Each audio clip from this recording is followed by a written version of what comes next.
বলতে হবে যে এই বাকশালী সংবিধান তো জিয়াউর রহমানই ছুঁড়ে মারছিল। বেগম জিয়া বলেছেন এই সংবিধানকে ছুঁড়ে ফেলা হবে। এখন বেগম জিয়ার চেয়েও নতুন বিএনপি আসছে, বেশি প্রেমের বিএনপি। যেই শহীদ প্রেসিডেন্ট জিয়াউর রহমান ইসলামোফোবিক জায়গা থেকে বাংলাদেশের মুসলমান, বাঙালি মুসলমান সব আইডিয়াকে ধারণ করে বাংলাদেশের জাতীয়তাবাদ তৈরি করলেন। এখন একটা নতুন বিএনপি গজাচ্ছে, কেউ চেষ্টা করতেছে পুরো বিএনপিটাকে একটা ইসলামোফোবিক বিএনপি করা। এ কি ভাই, ইসলামোফোবিক বিএনপি সে কোথায় যাবে? সে কি দিল্লি যাইতে চায়?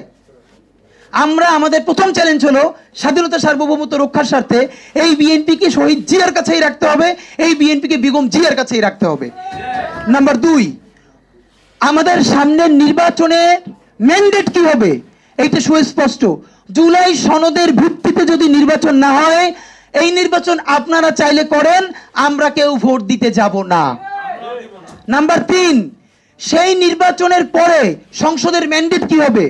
সংসদে জুলাইয়ের বর্তমান সনদে যেটা স্বাক্ষরিত হবে সবার ঐক্যমত্যের ভিত্তিতে, এটা নির্বাচনের আগে মানে সংবিধান সংশোধন করা ছাড়াই অধ্যাদেশের বলে বলে যেটা করা সম্ভব সেটা আগেই করে ফেলতে হবে এবং তাকে দিয়ে নির্বাচন করাইতে হবে।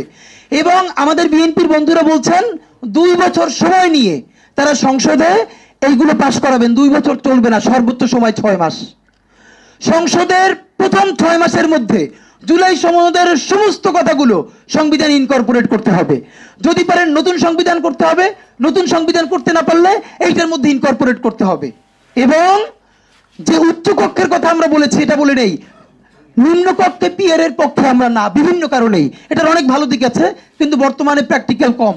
তবে সংসদের উচ্চ কক্ষে অবশ্যই পিয়ার পদ্ধতিতেই নির্বাচিত হইতে হবে। কারণ বর্তমানে যে সংরক্ষিত নারী আসন 50 জন, ঠিক এই হারেই যদি উচ্চকক্ষে 100 জন চলে যায় তাহলে জনগণের পয়সায় আরো 100 অথর্ব পালার কোনো মাইনে নাই। এখানে আমাদেরকে পিয়ারের পদ্ধতি দিতে হবে, তবে সেটা উচ্চকক্ষে। এবং সেইটা সংসদের প্রথম সেশনেই উচ্চকক্ষে পিয়ার গঠনের ব্যাপারে সিদ্ধান্ত হতে হবে। এই কথাগুলো আপনাদেরকে বলার কথা ছিল। তা আমরা যেটা চাচ্ছি, জুলাই সনদের ভিত্তিতে নির্বাচন, নতুন সংবিধান, এগুলো নিয়ে আমরা আবার জনতার মধ্যে ফিরে যেতে চাই। আপনাদের কাছে আমরা দ্রুত আমাদের প্রোগ্রাম নিয়ে আসব। আমি আজকে বরং লম্বা সময় এই জন্য কথা বলেছি যে এই ফ্রেমিংগুলো কিভাবে হচ্ছে এটা আমরা অনেকেই বুঝতে পারছি না।